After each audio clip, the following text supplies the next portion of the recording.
Hello everyone. तो कैसे हैं आप सब लोग? जी हाँ दोस्तों, क्या आप लोग भी क्लास 10th मैट्रिक 2025 का बोर्ड एग्जाम देने वाले हैं?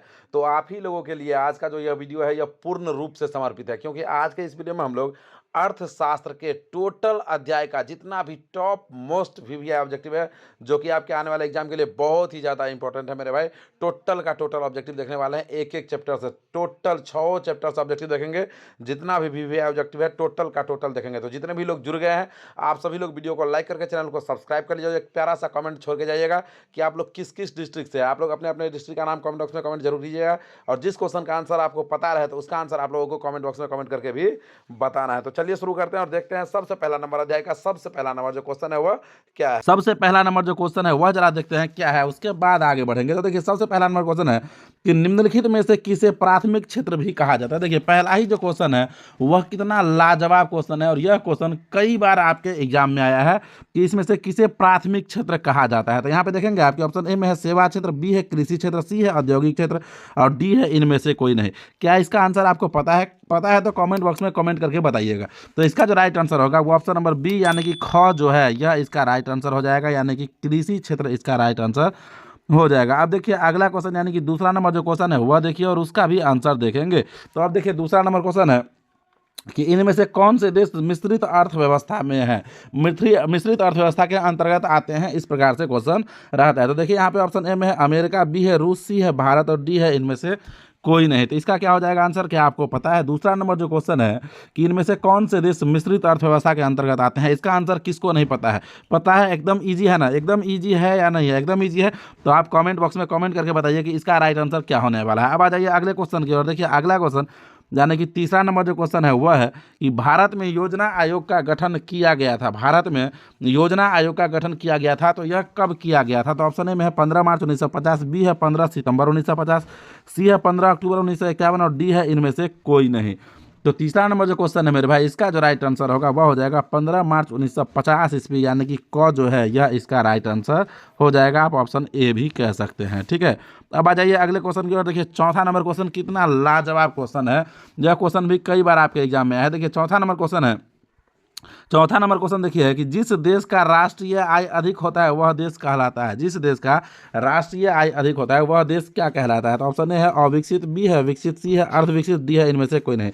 तो आप बताइए कि यदि आपके घर का आय अधिक है तो क्या आपका घर अविकसित रहेगा? नहीं। अर्धविकसित रहेगा, थोड़ा थोड़ा विकास करेगा? नहीं। क्या इनमें से कोई नहीं होगा? नहीं।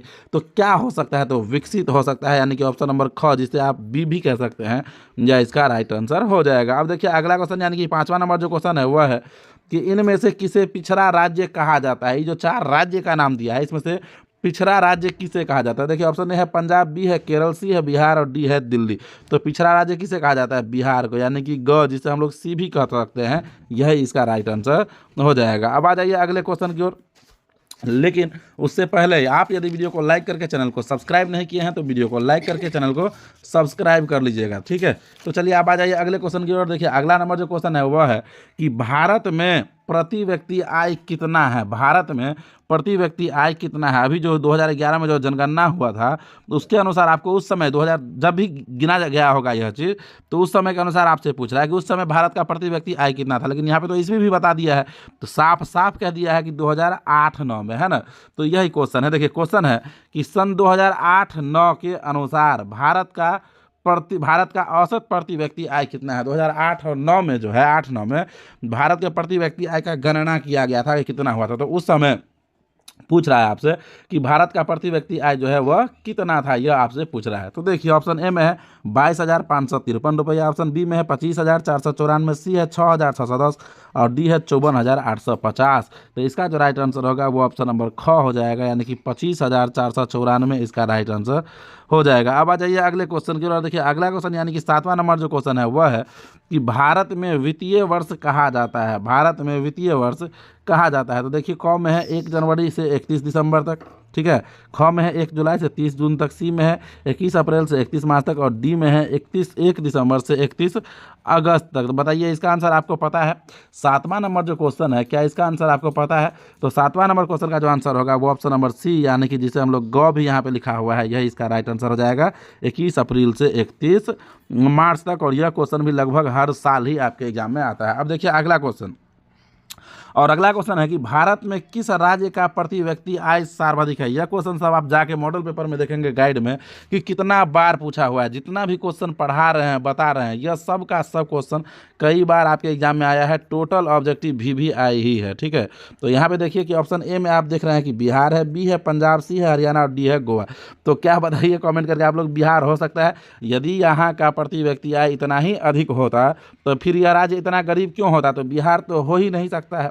तो जिस राज्य का सबसे ज़्यादा प्रति व्यक्ति आय है वह है गोवा, और वही राज्य सबसे ज़्यादा विकसित और सबसे ज़्यादा पैसा वाला राज्य है, वहीं का प्रति व्यक्ति आय सबसे अधिक है। अब देखिए अगला क्वेश्चन यानी कि 9वां नंबर जो क्वेश्चन है वह देखिए क्या है। 9वां नंबर क्वेश्चन है कि बिहार के किस जिले का प्रति व्यक्ति आय सर्वाधिक है। यह आपसे पूछ रहा है कि बिहार के किस जिले का प्रति व्यक्ति आय सर्वाधिक है। तो यहाँ पे आप देखेंगे कि ऑप्शन ए में है पटना, बी है गया, सी है शिवहर और डी है नालंदा। सबसे अधिक इसमें से प्रति व्यक्ति आय किसका है यह पूछ रहा है। तो इस क्वेश्चन का आंसर क्या आप ऐसे ही नहीं बता सकते हैं? एकदम आसानी से बता सकते हैं या नहीं बता सकते हैं? किस राज्य का होता होगा? बिहार के किस जिले का प्रति व्यक्ति आय सबसे अधिक होगा? तो ऑप्शन ए में देख रहे हैं पटना है, गया है, शिवहर है। बताइए इसमें जो जिला का नाम दिया हुआ है 4 गो, इसमें से आपको क्या लग रहा है कि कौन सा जिला ज़्यादा विकसित है? सिंपल है, पटना है ना, पटना, यानी कि उसी का प्रति व्यक्ति आय सबसे अधिक होगा। तो ऑप्शन नंबर ए जो है यही इसका राइट आंसर हो जाएगा। तो अब आ जाइए अगले क्वेश्चन की ओर। देखिए अगला क्वेश्चन यानी कि 10वां नंबर जो क्वेश्चन है वह देखिए क्या है। लेकिन उससे पहले आप यदि वीडियो को लाइक करके चैनल को सब्सक्राइब नहीं किया है तो वीडियो को लाइक करके चैनल को सब्सक्राइब कीजिए। साथ ही साथ जिस क्वेश्चन का आंसर आपको पता है तो कमेंट बॉक्स में कमेंट करके बताइए। देखिए अब अगला क्वेश्चन यानी कि 10वां नंबर है कि उत्पादन एवं आय की गणना का विधि आर्थिक दृष्टिकोण से है। उत्पादन एवं आय की गणना का विधि जो है वह आर्थिक दृष्टिकोण से क्या है? तो यहाँ पे देखिए आपकी ऑप्शन ए में है कि सहज है, ऑप्शन ए है कि सहज है, उसके बाद बी में है वैज्ञानिक है, उसके बाद आप देखेंगे कि ऑप्शन नंबर सी जो है, ऑप्शन नंबर सी, उसमें आप देखेंगे व्यवहारिक, और डी में देखेंगे उपयुक्त तीनों। तो इसका जो राइट आंसर होगा ऑप्शन नंबर डी हो जाएगा, यानी कि उपयुक्त तीनों इसका राइट आंसर हो जाएगा। अब देखिए अगला क्वेश्चन यानी कि 11वां नंबर क्वेश्चन देखिए कितना लाजवाब क्वेश्चन है। यह सब क्वेश्चन जो है ना एकदम मुंह पे जी पे याद रखने वाला है। देखिए डायरेक्ट आंसर लिख दिए हैं कि आधुनिक युग की प्रगति का श्रेय जाता है। आधुनिक युग की प्रगति का श्रेय किसे जाता है? मुद्रा को, ठीक है। अब देखिए अगला क्वेश्चन यानी कि 12वां नंबर जो है वह है कि मुद्रा हमारी अर्थव्यवस्था की है। तो मुद्रा हमारी अर्थव्यवस्था का यदि हृदय नहीं है तो जीवन शक्ति अवश्य है, यह किसी अर्थशास्त्री ने कहा था। तो यही इसका राइट आंसर हो जाएगा। अब देखिए अगला क्वेश्चन यानी कि 13वां नंबर है कि मुद्रा के विकास का इतिहास मानव सभ्यता के विकास का है। मुद्रा के विकास का इतिहास मानव सभ्यता के विकास का भी इतिहास ही है। अब देखिए अगला क्वेश्चन यानी कि 14वां नंबर क्वेश्चन देखिए तो 14वां नंबर क्वेश्चन है कि एक वस्तु के बदले दूसरी वस्तु का आदान प्रदान क्या कहलाता है? तो इसे हम लोग वस्तु विनिमय प्रणाली कहते हैं। जिस भी व्यवस्था में वस्तु का वस्तु से अदला बदली होता है तो उसे हम लोग वस्तु विनिमय प्रणाली कहते हैं। अब देखिए अगला क्वेश्चन यानी कि 15वां नंबर है कि मुद्रा का आविष्कार मनुष्य की सबसे बड़ी है। मुद्रा का जो आविष्कार हुआ है वह मनुष्य के लिए क्या है? तो यह मनुष्य के लिए सबसे बड़ा उपलब्धि है, क्योंकि आप सोचिए कि यदि यह इस युग में मुद्रा ही नहीं होता तो फिर लोग क्या करता? तो मुद्रा का आविष्कार इस युग में मनुष्य का सबसे बड़ा क्या है? तो उपलब्धि है। उसी प्रकार से आ जाइए अगले क्वेश्चन की ओर। और देखिए अगला क्वेश्चन यानी कि 16वां नंबर जो क्वेश्चन है वह है कि मुद्रा विनिमय का है। मुद्रा जो है वह किसी भी वस्तु के बीच का क्या है? तो विनिमय का माध्यम है।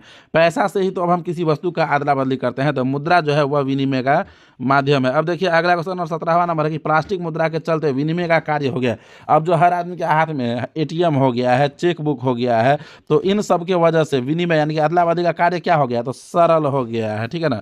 अब आ जाइए अगले क्वेश्चन की ओर। देखिए 18वां नंबर जो क्वेश्चन है वह देखिए क्या है। तो 18वां नंबर क्वेश्चन है कि मुद्रा एक अच्छा है।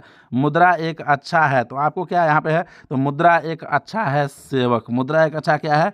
तो सेवक है, ठीक है। अब आ जाइए अगले क्वेश्चन की ओर। देखिए अगला क्वेश्चन यानी कि 19वां नंबर क्वेश्चन है कि आय तथा उपभोग का अंतर कहलाता है। आय तथा उपभोग का अंतर क्या कहलाता है? तो बचत कहलाता है। उसी प्रकार से देखिए अगला क्वेश्चन यानी कि 20वां नंबर है कि साख का मुख्य आधार है। तो किसी भी व्यक्ति का कितना साख है, तो इसका सबसे मुख्य आधार उस व्यक्ति पे कितना विश्वास है, यही है। तो पहला नंबर जो क्वेश्चन है वह आ गया यहाँ पे कि गैर संस्थागत वित्त प्रदान करने वाली। क्वेश्चन आ गया यहाँ पे, देखिए क्वेश्चन आप देख रहे हैं कि गैर संस्थागत वित्त प्रदान करने वाली यहाँ पे है सबसे लोकप्रिय साधन है, यानी कि वह कोई संस्था नहीं है। गैर संस्थागत वित्त प्रदान करने वाला सबसे लोकप्रिय साधन कौन है? यह है आपका क्वेश्चन, ठीक है। तो चलिए देखिए यहाँ पे कि ऑप्शन ए में जो है आपका, यहाँ पे आप देखेंगे ऑप्शन ए में है देसी बकर, ऑप्शन ए में है देसी बकर, उसके बाद बी में है महाजन, देसी बैंकर है, उसका डी में है महाजन, सी में देखेंगे है व्यापारी और डी में है सहकारी बैंक। यहाँ पे बैंकर है, ठीक है ना, देसी बैंकर है। तो इसका जो राइट आंसर हो जाएगा, पहले नंबर क्वेश्चन का जो राइट आंसर हो जाएगा वो हो जाएगा ऑप्शन नंबर बी, यानी कि महाजन इसका राइट आंसर हो जाएगा। और यह क्वेश्चन एक बार नहीं कई बार आपके एग्जाम में पूछा गया है ये वाला क्वेश्चन, तो आप इसे याद रखिएगा, ठीक है। अब देखिए अगले क्वेश्चन, और देखिए अगला क्वेश्चन यानी कि दूसरा नंबर जो क्वेश्चन है वह देखिए है कि इनमें से कौन, दूसरा नंबर क्वेश्चन है कि इनमें से कौन संस्थागत वित्त का साधन है। कह रहा है कि इसमें से कौन संस्थागत वित्त का साधन है। तो यहाँ पे देखिए ऑप्शन ए में जो है यहाँ पे, यानी कि वह संस्था है। ऑप्शन ए में सेठ या साहूकार, क्या यह कोई संस्था है? नहीं। रिश्तेदार, क्या यह कोई संस्था है? नहीं। महाजन, क्या यह कोई संस्था है? नहीं। व्यावसायिक बैंक एक संस्था है। तो इसका जो राइट आंसर होगा वह हो जाएगा व्यावसायिक बैंक, यानी कि ऑप्शन नंबर सी, यानी कि ग जो है यही इसका राइट आंसर हो जाएगा। अब देखिए अगला क्वेश्चन, यानी कि तीसरा नंबर जो क्वेश्चन है वह देखिए। तो तीसरा नंबर क्वेश्चन देखिए है कि भारत का केंद्रीय बैंक कौन सा है। यह क्वेश्चन तो कई बार आपके एग्जाम में आया है कि भारत का केंद्रीय बैंक कौन है। तो यहाँ पे आप देखेंगे कि ऑप्शन ए में है Reserve Bank of India, option B में है क्षेत्रीय ग्रामीण बैंक, ऑप्शन सी में है स्टेट बैंक ऑफ इंडिया और ऑप्शन डी में है पंजाब नेशनल बैंक, जो कि आपका ऑप्शन क, ख, ग और घ भी है। तो आप कमेंट करके बताइए कि इसका आंसर क्या हो जाएगा, कि भारतीय का केंद्रीय बैंक, भारत का केंद्रीय बैंक कौन सा है। तो भारत का जो केंद्रीय बैंक है वह है रिजर्व बैंक ऑफ इंडिया, यानी कि ऑप्शन नंबर ए जो है यही आपका राइट आंसर हो जाएगा। अब देखिए अगला क्वेश्चन, यानी कि चौथा नंबर क्वेश्चन, और देखिए चौथा नंबर क्वेश्चन कितना लाजवाब क्वेश्चन है। देखिए कि राज्य में, चौथा नंबर क्वेश्चन है, राज्य में कार्यरत केंद्रीय सहकारी बैंकों की संख्या कितनी है। राज्य में कार्यरत केंद्रीय सहकारी बैंकों की संख्या कितनी है। तो ऑप्शन ए में यहाँ पे देखेंगे है 50, बी में है 75, सी है 35 और डी में है 25। तो इसका जो राइट आंसर होगा वो ऑप्शन नंबर डी हो जाएगा, यानी कि 25 बैंक इसका राइट आंसर हो जाएगा, ठीक है। अब आ जाइए अगले क्वेश्चन की ओर। देखिए अगला क्वेश्चन, यानी कि पांचवा नंबर क्वेश्चन देखिए है कि दीर्घकालीन ऋण प्रदान करने वाली संस्था कौन सी है। यानी कि लंबे समय के लिए, दीर्घकालीन यानी कि लंबे समय के लिए, तो दीर्घकालीन ऋण प्रदान करने वाली संस्था कौन सी है यह आपसे पूछ रहा है। तो ऑप्शन ए में है कृषक महाजन, बी में है भूमि विकास बैंक, सी में है प्राथमिक कृषि साख समिति और डी में है इनमें से कोई नहीं। तो इसका जो राइट आंसर होगा वो ऑप्शन नंबर ख हो जाएगा, यानी कि भूमि विकास बैंक इसका राइट आंसर हो जाएगा, जिसे हम लोग बी भी कहेंगे, ऑप्शन नंबर बी। अब आ जाइए अगले क्वेश्चन की ओर। देखिए अगला क्वेश्चन, यानी कि छठा नंबर जो क्वेश्चन है वह देखिए। तो छठा नंबर क्वेश्चन देखिए है, छठा नंबर क्वेश्चन है यहाँ पे कि भारत की वित्तीय राजधानी यानी कि फाइनेंशियल कैपिटल किस शहर को कहा गया। भारत का वित्तीय राजधानी किस शहर को कहा गया है, यह क्वेश्चन भी आपके एग्जाम में कई बार आया है। तो ऑप्शन ए में है मुंबई, बी में है दिल्ली, सी में है पटना और डी में है बेंगलोर। तो इसका जो राइट आंसर होगा वो ऑप्शन नंबर ए, यानी कि क जो है मुंबई, यही इसका राइट आंसर हो जाएगा, ठीक है मेरे भाई। तो चलिए अब आ जाइए अगले क्वेश्चन की ओर। देखिए अगला क्वेश्चन, यानी कि सातवां नंबर जो क्वेश्चन है वह देखिए। तो सातवां नंबर क्वेश्चन देखिए कितना लाजवाब क्वेश्चन है कि सहकारिता प्रांतीय सरकारों का हस्तांतरित विषय कब बना था। तो ऑप्शन ए में है 1929 में, बी है 1919 में, सी है 1918 में और डी है 1914 ईस्वी में। तो इसका जो राइट आंसर होगा वो ऑप्शन नंबर ख, यानी कि बी हो जाएगा, 1919 ईस्वी इसका राइट आंसर हो जाएगा। अब आ जाइए अगले क्वेश्चन की ओर। देखिए आठवां नंबर जो क्वेश्चन है वह है कि देश में अभी कार्यरत क्षेत्रीय ग्रामीण बैंकों की संख्या है। देश में अभी कार्यरत क्षेत्रीय ग्रामीण बैंकों की संख्या है, कितना संख्या है। तो ऑप्शन ए में है यहाँ पे 190, बी है 192, सी है 199 और डी है 196। तो इसका जो राइट आंसर होगा वो ऑप्शन नंबर डी हो जाएगा, यानी कि 196 इसका राइट आंसर हो जाएगा। जिस किसी भी क्वेश्चन का आंसर आपको पता है तो आप कमेंट बॉक्स में कमेंट करके बता ही सकते हैं, और बता ही नहीं सकते हैं आपको बताना ही है। अब आ जाइए अगले क्वेश्चन की ओर। देखिए 9वां नंबर क्वेश्चन है कि व्यावसायिक बैंकों का, 9वां नंबर क्वेश्चन है कि व्यावसायिक बैंक का राष्ट्रीयकरण कब किया गया था। व्यावसायिक बैंकों का राष्ट्रीयकरण कब किया गया था। तो ऑप्शन ए है 1966 में, बी है 1980 में, सी है 1969 में और डी है 1975 ईस्वी में। तो इसका जो राइट आंसर होगा वो ऑप्शन नंबर सी हो जाएगा, यानी कि 1969 ईस्वी जो है यही इसका राइट आंसर हो जाएगा। तो अभी तक जो आप इतना क्वेश्चन देखे हैं, यह जितना भी क्वेश्चन था यह चौथे अध्याय से था। तो अब जो हम लोग क्वेश्चन देखेंगे वह देखेंगे 5वें अध्याय से, जिसका कि नाम है रोजगार एवं सेवाएं। तो इस अध्याय से भी हम लोग जितना भी क्वेश्चन देखेंगे सब का सब क्वेश्चन VVI ही देखेंगे, एक्स्ट्रा क्वेश्चन देखना ही नहीं है। तो चलिए शुरू करते हैं। और देखिए यह जो क्वेश्चन है यह देखिए क्या है तो क्वेश्चन यहाँ पे हम देख रहे हैं कि क्वेश्चन है कि आर्थिक विकास का तीसरा क्षेत्र क्या है। क्वेश्चन है कि आर्थिक विकास का तीसरा क्षेत्र क्या है, यह है क्वेश्चन। तो ऑप्शन ए है कृषि क्षेत्र, बी है विज्ञान क्षेत्र, सी है शिक्षा क्षेत्र और डी है आपका सेवा क्षेत्र। तो इसका जो राइट आंसर होगा वो ऑप्शन नंबर डी यानी कि घ जो है सेवा क्षेत्र, यही इसका राइट आंसर हो जाएगा। ठीक है, अब आ जाइए अगले क्वेश्चन की ओर। देखिए अगला क्वेश्चन यानी कि 11वां नंबर जो क्वेश्चन है वह है कि मानव पूंजी के प्रमुख घटक कितने हैं। 11वां नंबर क्वेश्चन है कि मानव पूंजी के प्रमुख घटक कितने हैं, यह है क्वेश्चन। यहाँ पे मानव पूंजी के प्रमुख घटक कितने हैं, तो यहाँ पे देखिए ऑप्शन ए में है 6, बी में है 4, सी में है 5 और डी में है 8। तो इसका जो राइट आंसर होगा वो ऑप्शन नंबर सी यानी कि 5 इसका राइट आंसर हो जाएगा। अब देखिए अगला क्वेश्चन, और देखिए अगला क्वेश्चन यानी कि 12वां नंबर जो क्वेश्चन है वह देखिए है कि कौन बीमारू राज्य नहीं है। क्वेश्चन है कि इनमें से कौन है जो बीमारू राज्य नहीं है, यह आपसे पूछ रहा है। बीमारू राज्य है नहीं है। तो यहाँ पे देखिए ऑप्शन ए में है बिहार, बी में है मध्य प्रदेश, सी में है उत्तर प्रदेश और डी में है उड़ीसा। तो देखिए बीमारू, तो बी आई से बिहार हो जाता है, एम से मध्य प्रदेश हो जाता है, यू से उत्तर प्रदेश हो जाता है। उसको इसमें आपसे पूछ रहा है कि बीमारू राज्य कौन नहीं है, ये आपसे पूछ रहा है। तो इसका जो राइट आंसर होगा वो ऑप्शन नंबर सी यानी कि अभी ऑप्शन नंबर सी जो है यह इसका राइट आंसर हो जाएगा।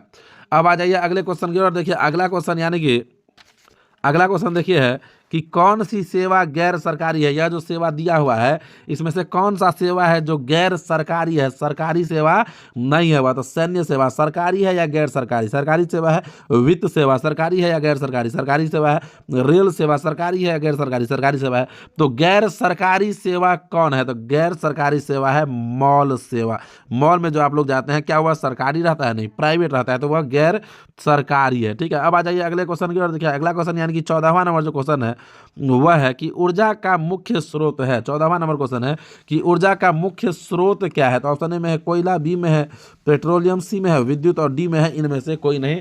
तो आपसे पूछ रहा है कि ऊर्जा का मुख्य स्रोत क्या है, यह आपसे पूछा है। तो इसमें से कोई भी ऊर्जा का मुख्य स्रोत नहीं है, यानी कि ऑप्शन नंबर डी जो है इनमें से कोई नहीं, यही इसका राइट आंसर हो जाएगा। अब आ जाइए अगले क्वेश्चन की ओर, लेकिन उससे पहले अभी तक जो हम लोग 5 क्वेश्चन, मात्र 5 क्वेश्चन इस चैप्टर से पढ़े हैं, और जितना भी क्वेश्चन हम लोग पढ़े हैं टोटल का टोटल क्वेश्चन ही भी आई है यहीं से। यदि कोई क्वेश्चन आएगा इस चैप्टर से तो इसी में से आएगा। तो अब जो हम लोग क्वेश्चन देखने वाले हैं वह हम लोग देखेंगे अगला अध्याय यानी कि वैश्वीकरण से देखेंगे। ठीक है, तो चलिए शुरू करते हैं। और देखिए यहाँ पे कि अगला जो अध्याय है उससे देखिए क्वेश्चन है पहला नंबर, यहाँ पे तो 15 है क्योंकि नंबर वाइज चल रहा है कि नई आर्थिक नीति में किसे सम्मिलित किया गया है। कह रहा है कि नई आर्थिक नीति में किसे सम्मिलित किया गया है, यह आपसे पूछ रहा है। तो ऑप्शन है उदारीकरण को, बी है निजीकरण को, सी है वैश्वीकरण को और डी है इनमें से सभी। तो नई आर्थिक नीति जो है उसमें उदारीकरण को भी शामिल किया गया है, निजीकरण को भी और वैश्वीकरण को भी, यानी कि इसका जो आंसर होगा वो ऑप्शन नंबर डी हो जाएगा, यानी कि इनमें से सभी इसका राइट आंसर हो जाएगा। तो ऑब्जेक्टिव तो देख ही रहे हो, वीडियो को लाइक करके, चैनल को सब्सक्राइब नहीं किया हो तो वीडियो को लाइक करके चैनल को सब्सक्राइब ही कर लीजिए। अब देखिए अगला क्वेश्चन यानी कि 16वां नंबर जो क्वेश्चन है वह देखिए है 16वां नंबर क्वेश्चन है कि वैश्वीकरण के मुख्य अंग कितने हैं। यह है क्वेश्चन आपका कि वैश्वीकरण के मुख्य अंग कितने हैं। तो यहाँ पे ऑप्शन ए में है कि 1 है, बी है 2 है, सी है 3 है, सी है कि 5 है और डी है कि 4 है। तो इसका जो राइट आंसर हो जाएगा वह हो जाएगा ऑप्शन नंबर सी, यानी कि 5 इसका राइट आंसर हो जाएगा। ठीक है, 5 नहीं इसका 3 ही होगा। 3 आपको कहाँ पे दिख रहा है, यहाँ पे 3 है ही नहीं, नहीं इसका 3 ही होगा। इसे आप सही कर लीजिएगा। ये जो क्वेश्चन है कि वैश्वीकरण के मुख्य अंग कितने हैं, तो 3 है। कौन कौन, उदारीकरण, निजीकरण और वैश्वीकरण। यहाँ पे जो 5 है ना, ये यहाँ पे 3 होएगा। ठीक है, यहाँ पे 3 होएगा, आप 3 नोट कीजिएगा। ठीक है, अब आ जाइए अगले क्वेश्चन की ओर। देखिए अगला जो क्वेश्चन है वह देखिए 17वां नंबर क्वेश्चन है कि इनमें से कौन बहुराष्ट्रीय कंपनी, इनमें से कौन बहुराष्ट्रीय कंपनी, इनमें से कौन बहुराष्ट्रीय कंपनी है, यह है क्वेश्चन। तो यहाँ पे देखिए ऑप्शन ए में है फोर्ड मोटर्स। इनमें से क्वेश्चन रहेगा यहाँ पे कि इनमें से कौन बहुराष्ट्रीय कंपनी नहीं है, ये रहेगा क्वेश्चन। क्वेश्चन यहाँ पे मिसटाइप हो गया है, ये रहेगा कि इनमें से कौन बहुराष्ट्रीय कंपनी नहीं है, ये है क्वेश्चन यहाँ पे। ठीक है, तो देखिए ऑप्शन ए में है फोर्ड मोटर्स, बी में है सैमसंग, सी में है कोका कोला और डी में है इनमें से कोई नहीं। तो इनमें से, तो इसका जो राइट, अब आ जाइए अगले क्वेश्चन की ओर। देखिए अगला क्वेश्चन यानी कि आप यहाँ पे देखेंगे 17वां नंबर जो क्वेश्चन है वह है कि इनमें से कौन बहुराष्ट्रीय कंपनी है नहीं। यहाँ पे होगा कि नहीं है, क्वेश्चन सही कर लीजिएगा, नहीं है। और यहाँ पे ऑप्शन सी में जो यहाँ पे आप कोका कोला देख रहे हैं ना, ये होगा पार्ले। ठीक है ना, ये क्या हो जाएगा, पार्ले होगा तो इसे भी सही कर लीजिएगा, ठीक है। तो क्वेश्चन रहेगा कि इनमें से कौन बहुराष्ट्रीय कंपनी नहीं है। तो फोर्ड मोटर्स बहुराष्ट्रीय कंपनी है, सैमसंग बहुराष्ट्रीय माने जो बहुत सारे देशों में काम करता है, ठीक है ना। और पार्ले जो है ये अपना देश का कंपनी है, यानी कि यह भारत का ही एक ही देश में इसका व्यवसाय है। तो यह जो है यह बहुराष्ट्रीय कंपनी नहीं है, यानी कि सी इसका राइट आंसर हो जाएगा। तो ऑप्शन में सिर्फ कोका कोला को जगह पे आपको पार्ले करना है, ठीक है। तो यह इसका राइट आंसर हो जाएगा, ठीक। अब आ जाइए अगले क्वेश्चन की ओर। देखिए अगला क्वेश्चन यानी कि 18वां नंबर जो क्वेश्चन है वह है कि वैश्वीकरण का अर्थ है, वैश्वीकरण का अर्थ है, वैश्वीकरण का अर्थ है। ऑप्शन ए में है यहाँ पे विदेशी पूंजी एवं विनियोग पर रोक। ऑप्शन बी में है व्यापार पूंजी तकनीक हस्तांतरण सूचना प्रवाह के साथ समन्वय। सी में है सरकारीकरण की प्रक्रिया को बढ़ाना। और डी में है इनमें से कोई नहीं। तो इसका जो राइट आंसर होगा वो ऑप्शन नंबर बी हो जाएगा, यानी कि ख जो है यही इसका राइट आंसर हो जाएगा। अब देखिए अगला क्वेश्चन यानी कि 19वां नंबर जो क्वेश्चन है वह है 19वां नंबर क्वेश्चन देखिए है कि पार्ले समूह के 19वां नंबर क्वेश्चन देखेंगे आप है कि पार्ले समूह के थम्स अप ब्रांड को किस बहुराष्ट्रीय कंपनी ने खरीद लिया। क्वेश्चन है कि पार्ले समूह के थम्स अप ब्रांड को किस बहुराष्ट्रीय कंपनी ने खरीद लिया। तो यहाँ पे देखिए कि ऑप्शन ए में आपका है कोका कोला, यहाँ पे आप देखेंगे ऑप्शन ए है कोका कोला, बी है एलजी, सी है रिबॉक और डी है नोकिया। तो इसका जो राइट आंसर होगा वो ऑप्शन नंबर ए हो जाएगा, यानी कि कोका कोला जो कि क है यही इसका राइट आंसर हो जाएगा। अब आ जाइए अगले क्वेश्चन की ओर। लेकिन अगला जो क्वेश्चन हम लोग देखने वाले हैं वह अर्थशास्त्र के आखिरी अध्याय यानी कि उपभोक्ता जागरण एवं संरक्षण जो है वहां से हम लोग देखेंगे और वही क्वेश्चन देखेंगे जो VVI है। तो चलिए शुरू करते हैं। देखिए इसका इस अध्याय का जो पहला नंबर क्वेश्चन है वह देखिए है कि भारत उपभोक्ता संरक्षण अधिनियम की घोषणा कब हुई। भारत उपभोक्ता संरक्षण अधिनियम की घोषणा कब हुई। ऑप्शन ए है 1986 में, बी है 1980 में, सी है 1987 में और डी है 1988 में। तो इसका जो राइट आंसर होगा वो ऑप्शन नंबर ए हो जाएगा, यानी कि 1986 ईस्वी इसका राइट आंसर हो जाएगा। अब आ जाइए अगले क्वेश्चन की ओर। देखिए अगला क्वेश्चन यानी कि 21वां नंबर क्वेश्चन देखिए है 21वां नंबर क्वेश्चन देखिए यहाँ पे है कि उपभोक्ता अधिकार दिवस कब मनाया जाता है। 21वां नंबर क्वेश्चन है कि उपभोक्ता अधिकार दिवस कब मनाया जाता है। ऑप्शन ए है 17 मार्च को, बी है 15 मार्च को, सी है 19 अप्रैल को और डी है 22 अप्रैल को। तो इसका जो राइट आंसर होगा वो ऑप्शन नंबर बी यानी कि ख हो जाएगा, 15 मार्च इसका राइट आंसर हो जाएगा। अब देखिए अगला क्वेश्चन यानी कि 22वां नंबर जो क्वेश्चन है वह देखिए है कि राष्ट्रीय उपभोक्ता हेल्पलाइन नंबर क्या है। राष्ट्रीय उपभोक्ता हेल्पलाइन नंबर क्या है यह आपसे पूछ रहा है। तो राष्ट्रीय उपभोक्ता तो ऑप्शन ए में है 100, बी में है 1000 और 100, सी में है 1811 4000 और डी में है 2011 4000। तो इसका जो राइट आंसर होगा ऑप्शन नंबर सी हो जाएगा, यानी कि राष्ट्रीय उपभोक्ता हेल्पलाइन नंबर जो है वह है 1800-11-4000, ठीक है। अब देखिए अगला क्वेश्चन यानी कि 23वां नंबर क्वेश्चन जो है वह देखिए है कि स्वर्ण आभूषण। 23वां नंबर क्वेश्चन है कि स्वर्ण आभूषण सोना जो होता है की परिशुद्धता को सुनिश्चित करने के लिए किस मान्यता प्राप्त चिन्ह का होना आवश्यक है। तो स्वर्ण सोना जो आप लोग खरीदते हैं तो उसके लिए शुद्धता को जो चेक करना है तो उसके लिए हम लोग हॉल मार्का को देखते हैं। किसको देखते हैं? हॉल मार्का को, ठीक है। अब आ जाइए अगले क्वेश्चन की ओर। देखिए अगला क्वेश्चन जो है वह है कि यदि किसी वस्तु या सेवा, अगला क्वेश्चन है कि यदि किसी वस्तु या सेवा का मूल्य 20 लाख से अधिक तथा 1 करोड़ से कम है तो उपभोक्ता शिकायत करेगा। कह रहा है कि जिला फोरम में, बी है राज्य फोरम में, सी है राष्ट्रीय आयोग में और डी है यहाँ पे इनमें से कोई नहीं। तो इसका जो राइट आंसर हो जाएगा मेरे भाई, इस क्वेश्चन का जो राइट आंसर हो जाएगा वह हो जाएगा ऑप्शन नंबर बी, यानी कि राज्य आयोग इसका राइट आंसर हो जाएगा। अब देखिए अगला क्वेश्चन यानी कि 25वां नंबर जो क्वेश्चन है वह देखिए है कि उपभोक्ता द्वारा शिकायत करने के लिए आवेदन शुल्क कितना लगता है। शिकायत करने के लिए आपको कितना आवेदन शुल्क लगेगा ये आपसे पूछा। ऑप्शन ए में है 50 रुपया, बी है 70, सी है 10 और डी है इनमें से कोई नहीं। तो इसका जो राइट आंसर होगा ऑप्शन नंबर डी हो जाएगा, यानी कि इनमें से कोई नहीं इसका राइट आंसर हो जाएगा। तो दोस्तों हम लोग अर्थशास्त्र के संपूर्ण चैप्टर का संपूर्ण VVI ऑब्जेक्टिव पढ़ चुके हैं। अब आप लोग कमेंट करके यह बताइए कि अब आप लोगों को किस सब्जेक्ट के टॉप मोस्ट VVI संपूर्ण ऑब्जेक्टिव चाहिए, तो उसी सब्जेक्ट का मेरे भाई टॉप मोस्ट VVI संपूर्ण ऑब्जेक्टिव बनेगा। और वीडियो अच्छा लगा है तो वीडियो को लाइक करके चैनल को सब्सक्राइब तो कर ही लीजिएगा, ताकि एक भी VVI ऑब्जेक्टिव क्वेश्चन या सब्जेक्टिव क्वेश्चन आपसे आपके बोर्ड एग्जाम में मिस ना हो जाए। तो चलिए मिलते हैं हम लोग फिर से किसी नेक्स्ट वीडियो में और नए टॉपिक के साथ मेरे भाई। तब तक के लिए जय हिंद, जय भारत और जय बिहार तो बोलना ही पड़ेगा।